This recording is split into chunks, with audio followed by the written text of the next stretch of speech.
Meantime, what's happening in America? Well, it's the midterms today. Biden has been warning of a risk to democracy. Trump has hinted at another run.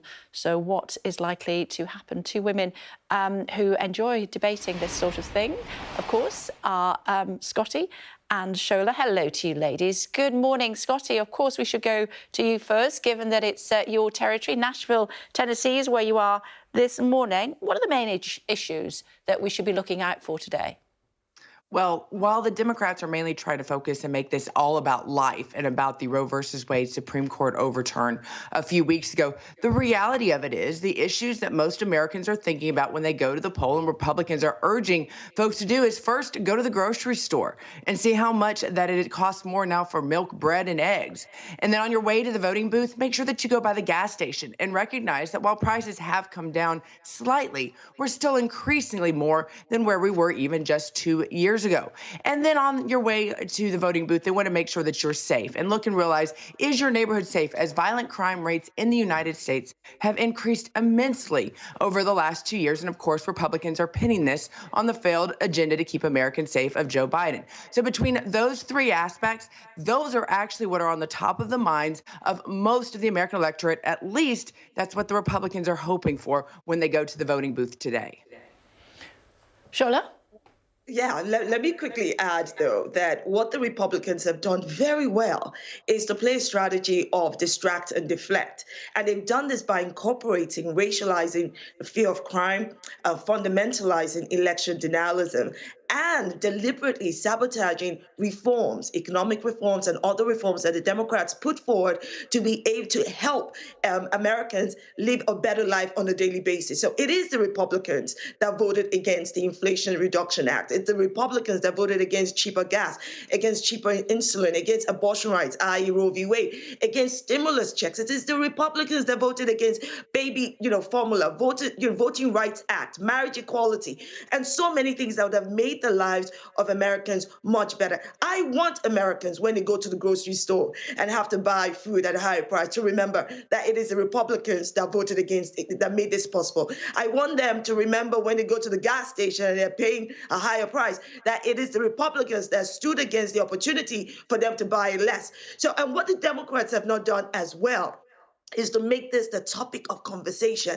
I think the Democrats thought at some point, all we just need to do is just ride the wave of the public being aware of Roe v. Wade, the public being aware that it is the Republicans that have voted against, fundamental reforms that have made their lives better. No, you do not fight fire with staying back and let people just use awareness. So you need to fight fire with fire. And that's what the Democrats need to do better.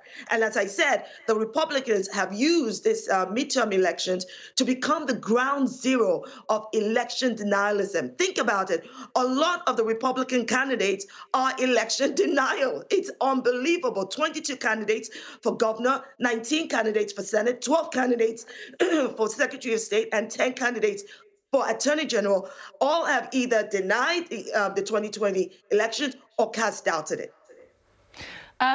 Do you think now, Scotty Nell Hughes, that Trump will run again?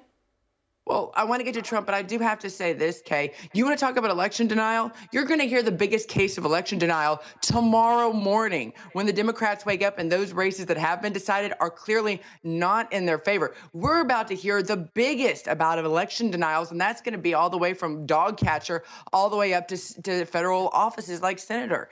And I love what Shola said. I appreciate her compliments, but the reality of it is she can get away with that argument, except for the fact that it's the Democrats who are in power for both the House, the Senate, and the Oval Office. So you can't blame the Republicans because it's the Democrats that have total power right now. And that's why we're in the state where they're in, which is why I do believe that you will be seeing President Trump taking advantage of the momentum of tomorrow and going into it, as the hints even went through the last 24 hours that he was going to announce. He is going to probably take full credit for a lot of the power being taken back in the House and Senate, despite them losing it during the Trump administration. So yes, I do think that you will be seeing a Trump announcement coming soon, but I also think that also means that just gears up probably for more prosecution coming from the FBI and others who have been trying to continue to make sure that they find Donald Trump in handcuffs being led up the court stairs.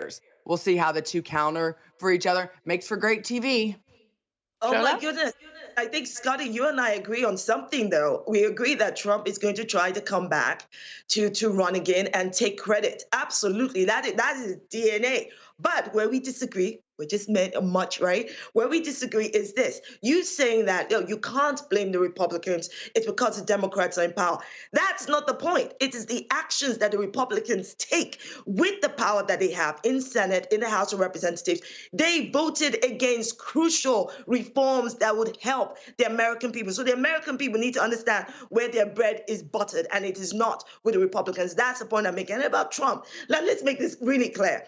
If Donald Trump is able to run again and potentially win and become the next president of the United States of America, let's just understand that this is an indictment of U.S. politics, which is already a cesspit, and an indictment of the American society. How can you have the person who single-handedly incited the biggest insurrection of U.S. democracy in modern history be able to run again for office? The person who has ensured that elections can no longer be trusted, that the very foundation of U.S. democracy cannot be, Guys. be trusted.